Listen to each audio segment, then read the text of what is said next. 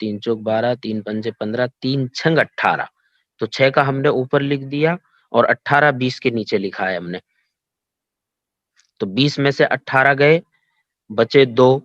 پھر وہ زیرو اتاری ہم نے. پھر 3 کا پہاڑا 6 مرتبہ پڑا، 3 چھنگ 18. پھر 6 کا اوپر لکھ دیا اور نیچے جو ہے 18. 20 میں سے 18 گئے، بچے 2. تو یہ 2 بچا، یہ 2 جو ہے بٹا کر کے لکھ دیں گے ہم. ہاں 2 بٹا کر کے لکھ دیں گے ہم. تو اس کے کتنے حصے ہو گئے ترکے میں سے؟ 2 روپے 66 پیسے 2/3. 2 روپے 66 پیسے 2/3. اب ان کو جوڑتے ہیں ہم. زوج کے 4 ملے تھے، زوج کو 4 روپے ملے تھے ترکے میں سے، تو اس کا تو ابھی جو کا تو رہنے دیں گے، صرف پہلے بٹا جوڑتے ہیں ہم. بٹا کتنا ہے اخوات کے 5 روپے 33 پیسے 1/3 ہے. ایسے ہی ہم نے دو اخت لیوم کا لکھا ہے 2 روپے 66 پیسے 2/3. تو بٹا میں اوپر والا عدد جوڑا جاتا ہے، تو 1 اور 2، 1/3 میں 1 اور 2/3 میں 2 اوپر والا عدد لیں گے. تو 1 اور 2 3، 3 کا پورا ایک عدد مانیں گے، 3 کا پورا ایک عدد مانا جائے گا. اس لیے کہ 3 سے ہم نے تقسیم کیا ہے، تو اگر وہ ڈبل ہوگا تو پھر 2 عدد، اور اگر اس سے بھی زیادہ ہوگا تو اسی حساب سے بڑھتا چلا جائے گا. تو یہاں پر چونکہ ہم نے 3 سے تقسیم کیا ہے تو مکمل 3 آیا ہے، تو ایک تو یہ ہو گیا. اب پیسے جوڑتے ہیں ہم، 3 اور 6 9 اور 1 بٹا کا 10، 10 کی 0 حاصل 1، پھر 3 اور 6 9، 1 حاصل کا 10، 10 کی 0 حاصل 1، 4 اور 1 حاصل کا 5، اور نیچے 5 10 اور 2 12. یہ 12 جو ہے مکمل ہو گیا، 1200 پیسے یعنی 12 روپے. یہ مکمل تقسیم ہو گئی.